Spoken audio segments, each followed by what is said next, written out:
So, you didn't break 4:30 in the high school mile. What's next? Hello, and welcome to Running Revolution. This is a channel where we talk about cross-country, track and field, and just running in general to help you become the best runner that you can possibly be. So you saw the title. Today's video we're talking about, so you didn't break 4:30 in the high school mile. What's next? I'm going to kind of tell you about my story, and then things that I've done, and then what you can do after you graduate from high school. Okay, so what's my story? Well, let's see, kind of start from very beginning. Well, I started running when I was in third, fourth grade. Really just kind of got into our school, had a running club, and it was just kind of a fun thing to do with my friends. And I don't know, I really enjoyed it. So then we get to middle school, and I became really good friends with the coach's son, and it was just a really, really fun team. I improved a lot. We won championships 3 years in a row. It was really cool. So I was so excited to get in high school cross country. And I remember that the first day of freshman cross country practice, we were talking about like goals and kind of our dreams for the upcoming school year and cross country season. And so the coach passed out a piece of paper, kind of write down what your goals are. There were different things. There was what's your favorite flavor of Gatorade? What's your name? Favorite running shoe, just kind of get to know you questions. But one of the questions was, what are your dreams for this year, and what are your goals? What are your goals for this year and goals for the next 4 years? Or if you're a sophomore, the next 3 years. If you're a junior, the next year. If you're a senior, I guess the next year. But I was a new freshman, and so I kind of had 4 years. I had all of high school ahead of me, and I wrote down. I've always had the dream of running collegiately, and BYU is the school that I root for. Both my parents went there. All my family live around. I've been to cross-country camps there. I just love the campus and the atmosphere there. And so I was like, I'm going to run at BYU.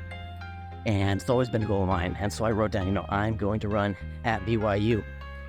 And, I even had I'm going to break 4 in the mile by the end of my high school year. I'm going to be the 13th person to do it, things like that. And, let's say a couple of those things didn't happen. And if you're in that same boat, you've written out goals, you've tried really hard to run collegiately, run after high school, hit PRs, hit PBs, maybe even get school paid for with a cross-country or track scholarship, things like that. So I'm in your same boat, okay? I'm in the same boat.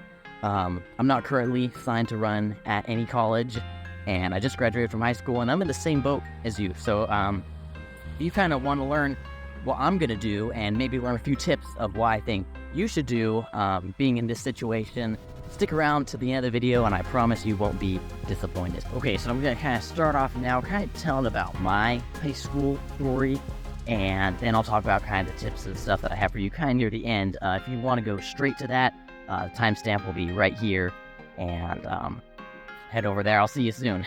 Freshman year, I was kind of new, straight into high school, straight out of middle school. I've been running for 3 years competitively, 5 years total now, and kind of coming out of middle school, I was the second best one on the team. Pretty good. It was a really humble experience to get to high school.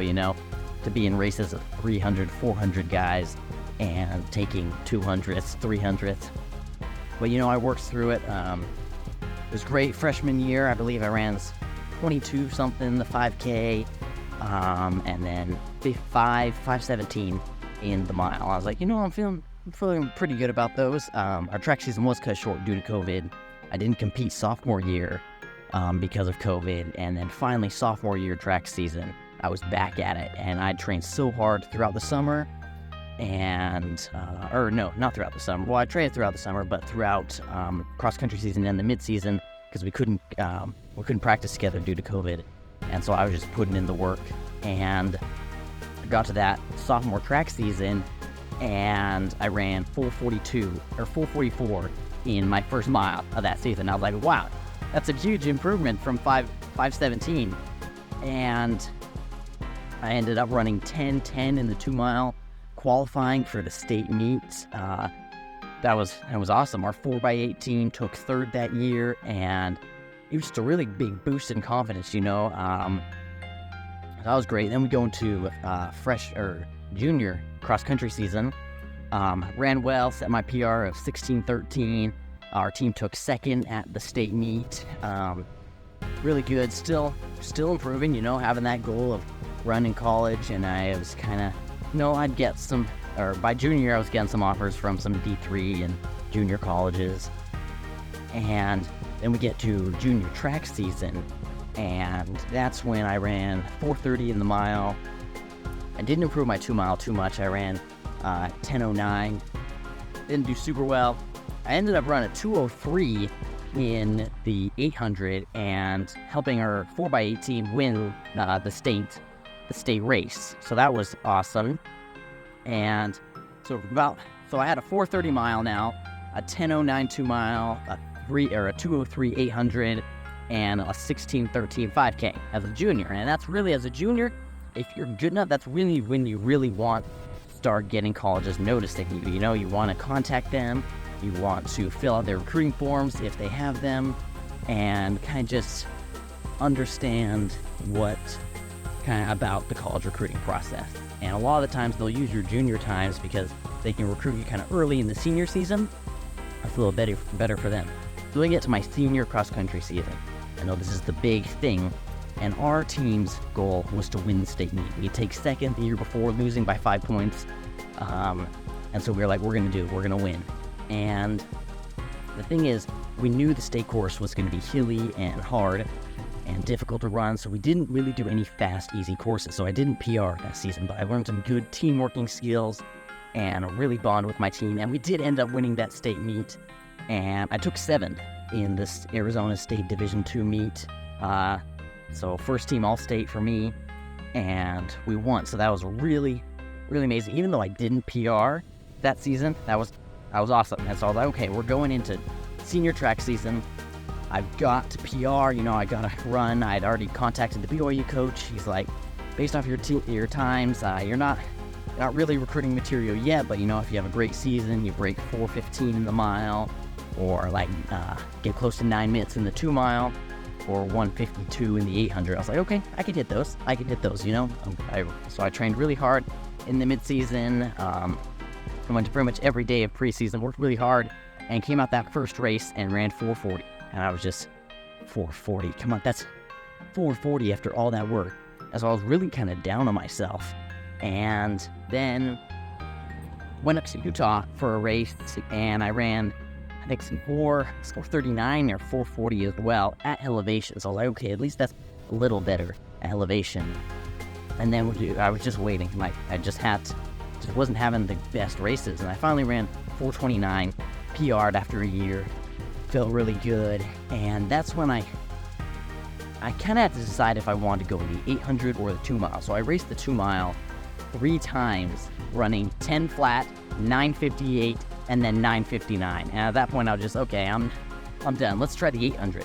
And so I ran the 800 a couple times. Our 4x8 team ended up taking 4th at state, and at All-State we took 11th, and I closed in a 1:57.6, which I was really proud of that. And the mile ended up running 4:26, but nothing that was collegiate worthy. The community colleges and D3, even the D2 school reached out to me, but I wasn't really interested because I was set on going to BYU for my academics. And so I'd gotten accepted into BYU, and so I was like, okay, I'm going to go there, talk to the coach. They have a thing called Farm Team, which is kind of like their club team where they help runners kind of train, and then eventually there are people who've gotten off the farm team onto the real team. And so that was my goal. I was like, okay, I'm gonna train on that team for a while until I get good enough, hit one of their time standards, and walk on. And so that's my plan right now. I'm getting ready to head to BYU in the fall, and I'm gonna be running on the farm team, and well, that's my goal. The cool thing is there's a guy on the team, Mike Odison, who I've actually met before at a BYU cross-country camp, and he started out kind of in the same boat as me and you. He didn't have the best times in high school, but his story is pretty amazing.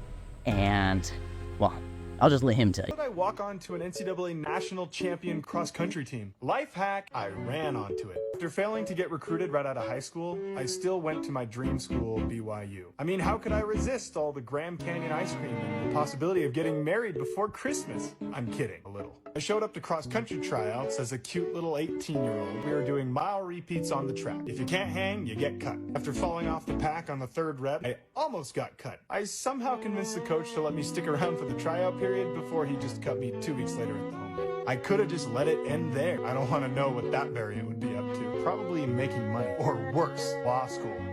Ew, lawyers. Hate intrusive thoughts. And after a quick 2 years in France, I returned to school for tryouts again. But after once again falling off on the third mile repeat rep, I did manage to convince the coach to let me stick around for the tryout period before he just cut me 2 weeks later at the home game. Familiarity can be a biscuit.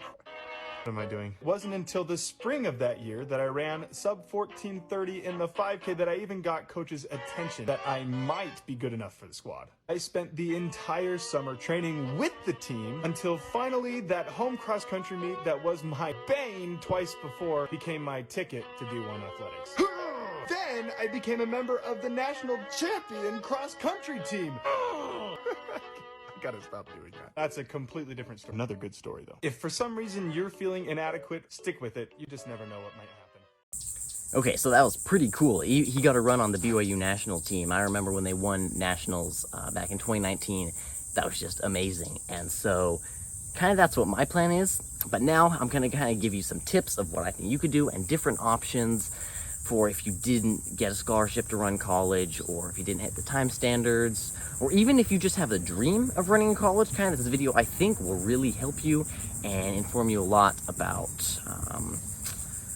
not quite the recruiting process, but just kind of running after high school. So now I'm going to give you 3 different tips and kind of options I think for people who want to run in college but aren't good enough straight out of high school. And so the first one, kind of talking about my option, is finding a college club team. Like a lot of times, if you really want to go to a university for academics, go there. If you a D1 education, it's amazing. And kind of if you want to run, because running's a part of your life, and you've been doing it all the way through high school, and you couldn't just imagine stopping it. And so kind of like what I'm doing, see if there's a running club up at the university that you're going to, or and just run on your own, but don't let running at a smaller college affect what kind of degree you want. Like if you know a school has the best kind of education for you, or the best major that you want to do, go to that school for your education. Okay, if you're not getting a scholarship for running, or you're not set on gonna be on the team, go somewhere that you want to go. Okay, if you got a dream school and you can get in, go there, okay? That's the first thing I'll say. Now, the second thing that I'm going to say is don't rule out community college. Now, I toured Pima Community College. It's a community college down here in southern Arizona, and it basically, their ideology is pretty remarkable. So basically, they know you kind of don't want to go there, okay? Their goal is to get you into a D1 school.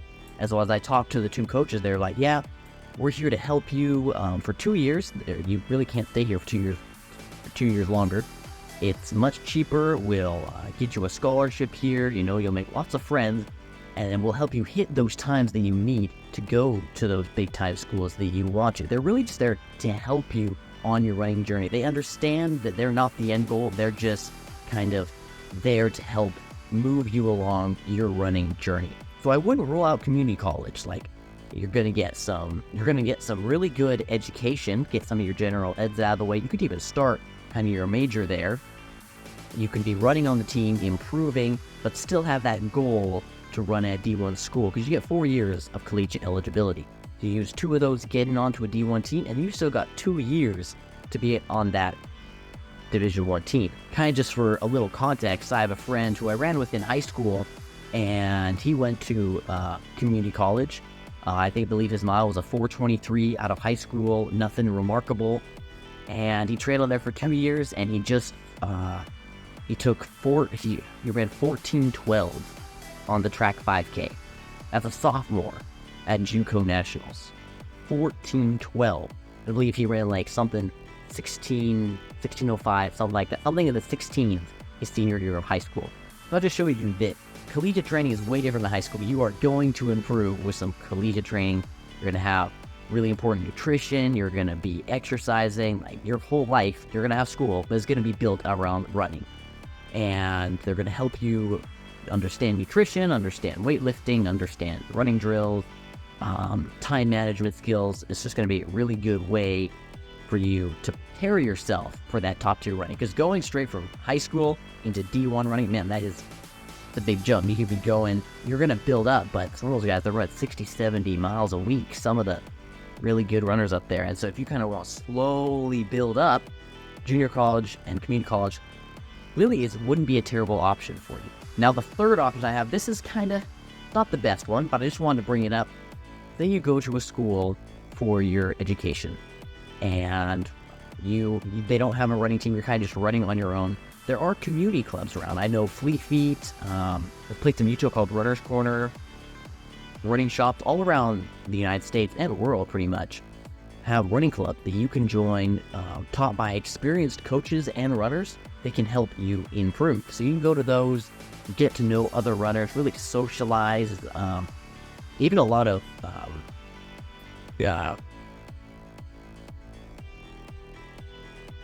alumni college runners will definitely go to those. There's a runner down here, Abdi Abdiringam. He's a 5-time Olympian. He sometimes comes to the Fleet Feet community runs. Like, it's really cool to meet runners that way. And running is just such a big part of your life, and you can't give it up. But there's no teams to compete on. Run on those kind of running groups and compete in community races. You know, if you kind of want to run your own specific races, like, do that. Not that I'm saying that running on a team holds you back, but you know, there's kind of certain races you run. Like, okay, this is the meet, you're going to run the 1500 and the 5K, or you're going to run the 800 and the mile, things like that. But if you really are like, I want to see what I can do in a half marathon, train for a half marathon, train for a marathon, do what you want. It's kind of an open book. So that's kind of my 3 kind of advice. So that's my 3 kind of options for you, I would say, if you come out of high school and you don't have somewhere to run, but you want to still keep running. And definitely there's academic scholarships out there. And also, one thing that you should not forget, just because you don't get a scholarship your freshman year of college does not mean that you won't. You can be on the team, and as soon as you hit a time standard, or you approve, or you make the traveling team, you can get scholarships that way. It's not a one and you're done deal, okay? You get 4 years to get good at college cross country. You get 4 years. You can even do that before, like, you run on your own, and then you still have that 4 years of collegiate eligibility to use. That's a lot of time to improve. And kind of like I was showing you in Mike's story, took him 6 years took him 2 years to make the team, and then he ran it for 4 years. So it took him 6 years, really, to make a national team. Oh, but was it worth it? I'm sure it was. So once again, my name is Nathan. This is Running Revolution. If you like this content, please consider subscribing. I'm going to be coming out with lots of videos talking about cross-country as we get into the cross-country season coming up this fall. We'll also touch on different shoe reviews and just tips to become an overall better runner. Thank you for watching. Remember, run safe and have fun.